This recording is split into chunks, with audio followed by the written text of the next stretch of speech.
across Somerset for Somerset Council. I'm going to give you just a brief overview because I'm mindful that we are restricted on time. So if there's any questions outside of the time we have today, I'll give Natalie my details so you can get in touch. So the Home Safety Support Team sits within the Housing Prevention Directorate within Somerset Council, and we cover all of Somerset. The aim of the service is to work with clients to try and make sure that their home environment is safe as possible, to reduce the risk of them being made homeless, or to try and prevent a hospital admission caused by someone's home living environment that could be from trips or falls, illnesses that's caused by self-neglect. We have several different services that sit within the Home Safety Support Team. So we carry out home safety inspections to look and identify Category 1 hazards around a home. We have Safe, Warm and Assistance grants. So this is for homeowners who have Category 1 hazard repairs. So an example of this could be excess cold is a Category 1 hazard because they've got no heating. We support them when they're unable to obtain a loan for those repairs through a grant assistance. We have our hoarding service, which I'll speak about in a second, and our home maintenance service. At the end of this presentation, I have put a slide with our website on for more eligibility criteria and more detail around the service, which is available on our Somerset Independence Plus website. So, why is it not working? So hoarding. I've taken a generic definition of hoarding, which I won't read out as you can see the presentation. I've taken it from the NHS definition of hoarding. So when people hoard, it can be often a challenge to people that don't see the problem, or they have little awareness of how it could be affecting their lives and other people's around them. Often hoarding is a symptom of another condition, such as mental health, depression, anxiety, OCD, bereavement, trauma through being deprived of something, and learnt behaviour. So often we're finding there's a family history of hoarding behaviours, of never throwing anything away. A hoarding disorder is a mental health illness categorised by the accumulation of objects to the point where there is a hazard there, or interferes with the way someone is able to live and the way their home functions, being able to access key rooms like a kitchen or bathroom, being able to provide, make meals for themselves. It's really important to understand there's a difference between hoarding and squalor. So hoarding, as previously mentioned, it's the accumulation of items, and that makes the home unable to function due to the level of clutter, whereas squalor refers to the unsanitary conditions within the home when items such as food waste is not disposed of. Squalor results in the neglect of normal cleaning activities, and there's a different reason to why people's properties become in a squalid state. That could be because their physical health has changed, so they're unable to keep on top of it, or they've got mental health issues, and even things like low mood, having the ability to know where to start when the property's got so out of control. Hoarding and squalor can go hand in hand because a home environment can be so cluttered that it makes it unable for a client to be able to carry out those cleaning duties. So the items become mixed with rubbish as well as clutter items. There are also different categories of hoarding, from inanimate objects to animal hoarding and data hoarding. So this slide explains how the home safety team can support a client with hoarding, and what we can and can't do is listed in some key points below. So it's really important that the team take time to build a rapport and trust with a client, to reassure them that there's no judgment towards them and their home. The service is designed in a person-centered approach, looking at clients' whole situation, which has led them for their home environment to become in the way it is. We try to work in a multi-agency way to overcome each issue and to set clear boundaries to the client to understand whose role does what. The team have created a form called Getting to Know You, which is a form that helps the team understand our clients, ensure that our clients feel heard, and understand what approach might best work for the client in supporting them to engage with our service. They will create a plan with our client whilst working at the client's pace. The only time we would not work at the pace of a client or work in a different area that the client has identified that they would like to work in is if there's a real risk of fire, in the event of fire, being able to get out if their exits are blocked, or if there is a risk to their tenancy, if for them not being non-compliant. So that could be not allowing a landlord to fulfill their statutory duty, such as carrying out yearly boiler services or 5-year electrical safety inspections. We make sure we have a stage exit plan as well for our clients, because we can work with them for over 12 months. It's really important that they understand that what the exit plan is when the support goes, to try and create that long-term preventative measures to try to reduce the risk of someone re-hoarding, because often when all the support goes, that's when the client is most likely to become back into that situation again. When the client is ready to identify items they would like to go through, so the team will work with the client to identify things they want to keep, things they're not quite sure of yet, and things they want to have removed from the property. When they're ready, we will explore the options for funding to have a skip, so the client can put things in the skip themselves, or we can arrange for a contractor to come and remove those items. The items that are removed, just to give reassurance, is only items that the client agrees to have removed, and they sign at the end of the day that they're happy photo evidence is taken of what's been removed from the property to safeguard the client and our contractors. The team will carry out a home safety inspection to identify any hazards or disrepair in the property and work with the client to resolve these where possible.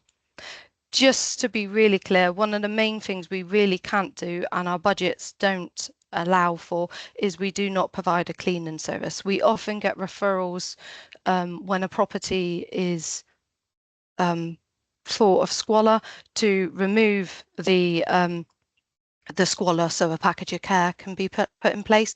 Unfortunately, our funding criteria doesn't allow for deep cleans. So we use the National Clutter Rating Scale. It's a nationally recognised way of identifying the level of clutter within someone's property. So within our home safety support team, we work with clients of a clutter rating scale 5 to 9. We don't work with them before a 5, and they have to have clutter within multiple rooms, not just a spare bedroom, because we did find we was getting referrals for a bedroom where it's completely full, just that one room and not multiple rooms. So what are the challenges faced within our hoarding service? Often managing clients' expectations of how long the process will take, and the referrer agencies that's referred into our service, managing their expectations. We can work with the clients, as I said, for over a year, and we work at creating a long-term preventative measure to break the cycle. What we've also found is often clients have experienced a blitz clean style service where people think by removing the clutter will reduce the risk and solve the problem. But actually that approach, doing something before someone's ready and not at their own pace, is detrimental to their mental health and being able to cope with that change. So we find that already, if someone has experienced that sort of service, that they're already on guard and don't engage with our service because they're concerned we'll take the same approach with them. Understanding the clients, and one of the other thing is around managing referrers' expectations, is say someone's of a clutter rating 9, they might only feel comfortable being able to get to say a 6. If you look at the National Clutter Rating Scale, a 6 to a 9, although a 6 is still heavily cluttered, it's actually a real big change for someone, and that might be all that they can cope with at that time. And if that's the case, we will work with them to create a plan to try and manage the risks associated with that level of clutter, and to try to prevent the clutter increasing back up to that 6. And it might be that that's as far as they can work for now. And then when they're ready, if they feel they're ready to tackle it more, then they can come back to us for a repeat referral to sort of work getting that clutter down further. Our service, we find often a lot of MDTs or mums meetings has already taken place before we've received a referral. We would like to request that our service should be listed as an agency on the mums list when someone's requesting a meeting regarding someone's home environment, because it could be something that our service can help, and we can try and reduce that continuous cycle of a need of statutory intervention, and when it's hoarded related and no solution can be identified.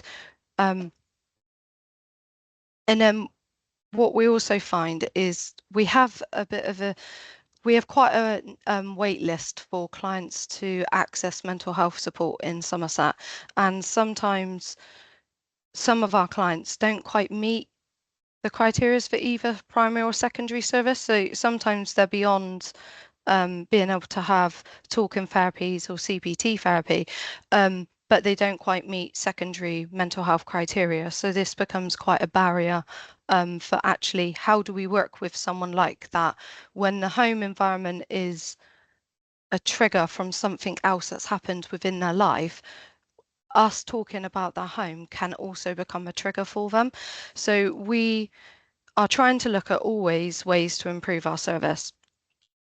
We have created, it's still not published yet, because we still have some further statutory agents that haven't provided their statements to go within the document, but we're working with, so we've worked with statutory agencies like fire service, environmental health, registered housing providers, to create a multi-agency hoarding framework to act as a guide for practitioners who are working with clients whose properties are hoarded, understanding services, roles and responsibilities, and set out clear guidance across Somerset. As when we've looked for this, we have found that there is no formal framework or protocol within Somerset like a lot of other councils within the UK have.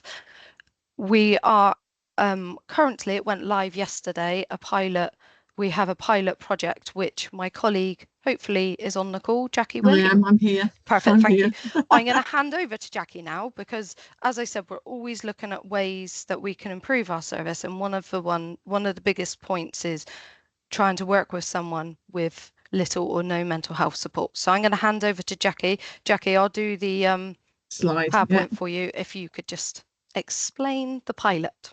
Okay, so I'm one of Heather's teams, and I've been working with people within the hoarding service for nearly 3 years now, and it's something I'm really passionate about and find really rewarding, challenging but really rewarding. And I qualified quite a while ago now as a solution-focused hypnotherapist, and was quite excited by that, to see how solution focused hypnotherapy might work with some of the people that we're working with hoarding behaviours. So I put it to Heather and to other people in the team to see whether we could trial this for 6 months with some of the hoarders that we are currently working with. So they're hoarders that have been on our books for a while. They're all working with members of the team. They're all at different stages. Some are at the very beginning of that journey with us. Some have been on that journey for quite a while. And the pilot started yesterday. So I'm just going to give you a little bit of background on, first of all, what solution focused hypnotherapy is. It has its base in solution-focused brief therapy, which came about in the 1970s and is quite popular. And the hypnotherapy came out of that in the 90s. So it's quite a modern therapy that combines talking therapy with hypnosis. But it's very different from traditional therapies because it doesn't focus on the problems, it focuses on the client's goals. So it helps people to focus on achieving their goals and being very positive. And it's a therapy that hopefully is free from fear and anxiety. It's a collaborative process between the therapist and the client, and it's designed very much to reduce stress, anxiety, depression, trauma, and a multitude of other concerns that the client may have. So it works in several different ways. So it kind of starts out with an explanation, because we learn a little bit in neuroscience as a solution focused hypnotherapy, a hypnotherapist, put my teeth back in. So it starts on an explanation of what happens in the brain when we all experience stress, anxiety, grief, and trauma. Often, and it's a very, very simple explanation. It's designed for, people that aren't neuroscientists to understand. And often when you explain what's going on within the prefrontal cortex, the cerebral cortex, and the primitive brain, makes a lot of sense to people in layman when you put it in layman's language. So I started the service yesterday, the pilot yesterday, just with the initial consultation, which is that explanation, and taken a thorough client record. And out of the 5 people that I saw yesterday, 4 really enjoyed the PowerPoint presentation on it, because they just went, oh, that makes a lot of sense. So the therapy also uses relaxation and trance. So it uses relaxation techniques to induce a state of trance, which helps the client access their subconscious mind. This means that the clients are more receptive to positive suggestions and can hopefully visualize solutions to their challenges.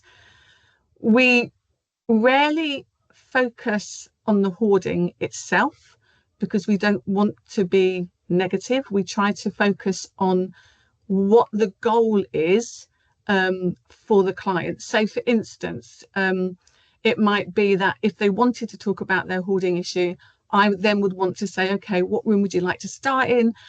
If they said the kitchen, I would ask them to picture the kitchen as they would want it to be. And it could be using as much imagination as possible. What kind of foods would you cook in that kitchen that you can't cook in now? So it's making it a really positive experience and giving them control over finding some of the solutions. One of the other things that we use in SFH is something called the miracle question. And the miracle question, it's a key technique in this particular therapy. It encourages clients to imagine, just like I've said about their kitchen, what their life would look like if their problems were resolved. It helps them to clarify goals, and it helps them to identify the steps that they need to take to achieve them. And the therapy also focuses very much on solutions. So instead of analysing problems, we focus on what the client actually wants to achieve. So it's a strength-based approach, which helps the client recognise their own resources, their capabilities, and hopefully it fosters within them a sense of empowerment. And it is a wonderful therapy to reduce anxiety and stress, particularly panic attacks and all those kind of stress-related disorders that working with hoarders you tend to find is at the root of an awful lot of their problems. And just little tiny things, it can do things like improve sleep. It can help people control their habits. It's really good for phobia treatment. So it has, a kind of plethora of uses that we can use within the solution-focused approach. So the pilot started yesterday. It's going to run, so it's quite a quick therapy. So on average, and it is only on average, it can take 8 to 12 sessions for this solution-focused hypnotherapy to see results. Some clients are quicker, some clients may take longer, but for this trial, we're doing a maximum of 12 weeks because we need to have a cut-off point. So everyone had their initial, the ones that are starting at the moment had their initial consultation yesterday, which is the PowerPoint explanation of what happens in the brain, etc. And then for the next 11 weeks, it will be the therapy, half an hour of the talking therapy, the solution-focused talking therapy, and half an hour of what we call the trance work, which is deep relaxation. So we're hoping that we're going to run this for 6 months, ending in December, I think late December. And we're going to be working collaboratively with the officers who are also working with the clients that I'm seeing. So there'll be plenty of times for us to get together to talk. Are people seeing changes? Is it working? And also the client feedback themselves, hoping that they will be able to feedback to me on how they feel about all of this. And that's kind of the process of it. I've kind of looked at the process within all of that. And the hoarding service is trialing this project simply because access, as Heather has already said, to mental health is really difficult, and waiting lists are huge. I think nationally there are some waiting lists as long as 18 months. I don't know what it is in Somerset per se, but we have so many people who are hoarding, and it always comes from some form of trauma or learned behaviour. So if we can offer this service to our current clients to see how it goes, it might be that we can then start offering this service to those people who are currently on our waiting list, which then means they get some input while they're sat there waiting, because we're a team of 8. So they're having some input whilst they're waiting to be seen properly. And also it hopefully will then have them ready and at a point where they are more able to make some of the decisions that will help them to have a better living conditions within their homes. So that's it in a nutshell. I mean, that really is it in a nutshell.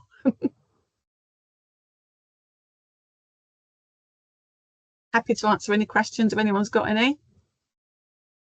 We have a few questions in the chat. Sorry, but we do have just one more bit on the slide that Okay. Jackie was kindly going to go through.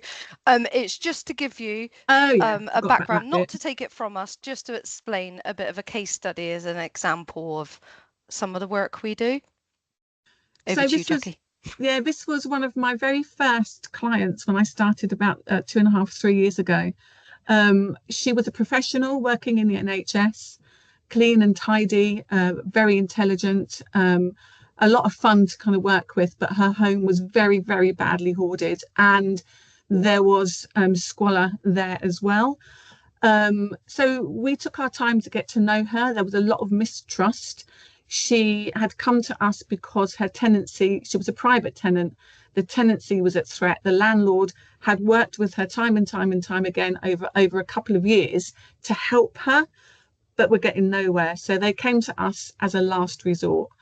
And I think we probably worked with Miss S for just a little over a year. And it was wonderful to see the changes as she began to trust our approach. So we go in and it's very, very slow. We will introduce ourselves first in the first instance, talk to them about our service. Second visit, there might be some forms to fill in that we have to get signatures for. You know, then it might be third, fourth, fifth, sixth visit even, just building up rapport, building up trust, getting to know each other. We share information about, you know, we try to make it fun. We try to make ourselves really approachable. And as we went on using some of the methods that we use, she really worked well with the 3-box method.